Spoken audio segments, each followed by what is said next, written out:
নমস্কার বন্ধুরা, শান্তনুর শিক্ষালয়ে তোমাদেরকে স্বাগত জানাই। আজকে আমরা পড়ব ক্লাস 12-এর থার্ড সেমিস্টার দুর্বাশাস অভিশাপ। তত প্রবিশত কুসুম চয়ং নাট্যয়ন্তে সখে। তাহলে পুষ্পচয়ন অভিনয় করতে করতে, তাহলে কি বললাম, তত প্রবিশত, তারপর সেখানে প্রবেশ করলো কুসুমা চয়ং, তাহলে কুসুমা বচয়ং নাটয়ন্ত সখ, অর্থাৎ পুষ্পচয়ন অভিনয় করতে করতে দুই সখীর সেখানে প্রবেশ। আশা করছি তোমাদের সবাইকারই টেক্সট বই আছে, টেক্সট বইটা সামনে খোলো এবং আমার সাথে সাথে দেখো, তাহলে সংস্কৃতটা একদম জলের মতো হয়ে যাবে। হলা প্রিয়ংবদে, তাহলে হে সখী প্রিয়ংবদে অর্থাৎ প্রিয়ংবদা, যদ্যপি যদিও গান্ধর্বেন বিবাহ বিধিনা নিবৃত্ত কল্যাণা, অর্থাৎ গান্ধর্বেন বিবাহ, তাহলে যদিও গান্ধর্ব বিধিমতে শকুন্তলার কি হয়েছে, নিবৃত্ত কল্যাণ মানে বিবাহ সম্পন্ন হয়েছে। শকুন্তলা অনুরূপ ভর্তি গামিনী, এবং শকুন্তলাও তার অনুরূপ যোগ্য প্রতিলাভ করেছে। সংবৃত্তেতি নিবৃত্তক মে হৃদয়, সেজন্য আমার মন খুবই শান্ত হয়ে আছে বা আনন্দে ভরে আছে। তথাপি তাবৎ চিন্তনীয়, তার সত্ত্বেও একটা চিন্তার বিষয় আছে। প্রিয়ংবদা কথমিব, কি রকম? অনুসয়া অদ্যশ রাজর্ষি হৃষ্টিং, অর্থাৎ এখন সেই রাজর্ষি, হৃষ্টিং মানে কি না, হৃষ্টিং মানে হলো যে যজ্ঞ পরিসমাপ্ত করে, হৃষ্টিং মানে হচ্ছে যজ্ঞ। তাহলে এখন সেই রাজর্ষি তার যজ্ঞ সমাপ্ত করে ঋষিভি বিসর্জিত, ঋষিদের কাছ থেকে বিদায় নিয়ে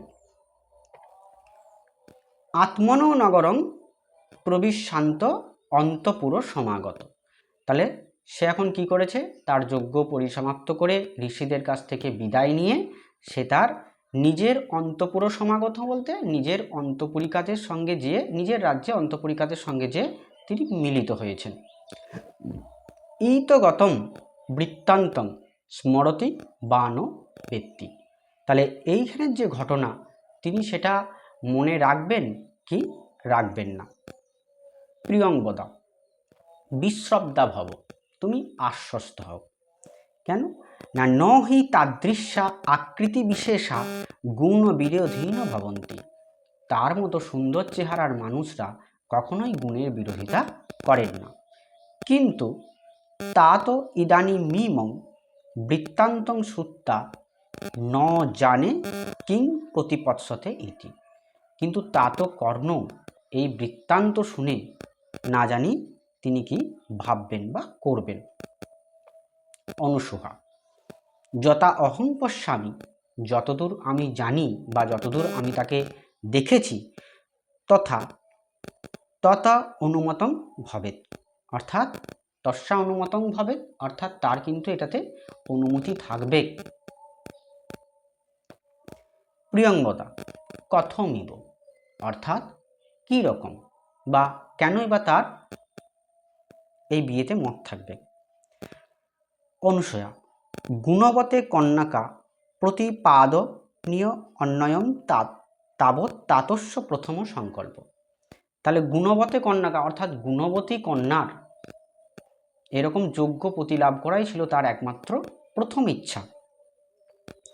তাহলে তাবৎ তাতস্য প্রথম সংকল্প, তাহলে গুণবতী কন্যার প্রথমই সংকল্প ছিল তাতর যে তাকে একটা যোগ্য পাত্রে অর্পণ করা। তম যদি দেবমেব সম্পাদয়তি, সেটা যদি দেবতার দ্বারাই সম্প্রদান হয়ে যায় বা সেই কার্য যদি সম্পন্ন হয়ে যায়।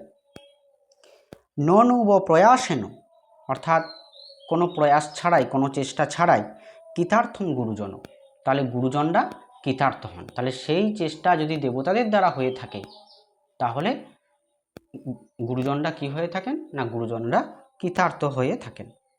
প্রিয়ংবদা পুষ্পভাজনম বিলক্ষ, অর্থাৎ প্রিয়ংবদা কি করছে না, যেটা করে ফুল তুলছিল, যেটাকে আমরা সাজি বলি, তাহলে সেটার দিকে তাকিয়ে পুষ্পভাজনম বিলক্ষ অর্থাৎ ফুলের সাজির দিকে তাকিয়ে কি বলল যে সখী সখী প্রবচিন্তানি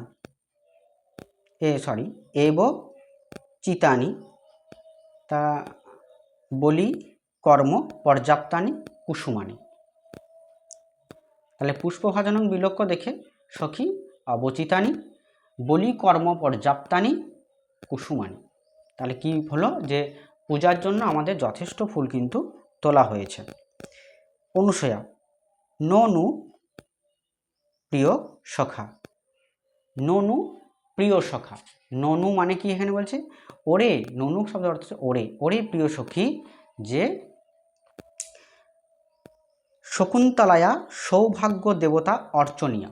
কারণ সৌভাগ্য অর্থাৎ শকুন্তলার যে সৌভাগ্য দেবতা আছে তার জন্যে আরও ফুল লাগবে।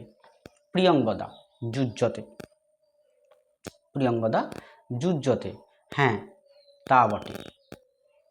তাহলে এই ছিল আমাদের প্রথম আলোচনা। আমার সাথে তোমরা যদি পড়ো তাহলে এটা তোমাদের কিন্তু হয়ে যাবে। নমস্কার বন্ধুরা, পরবর্তী অধ্যায় পরবর্তী কোনো একটা ভিডিওতে দিয়ে দেবো।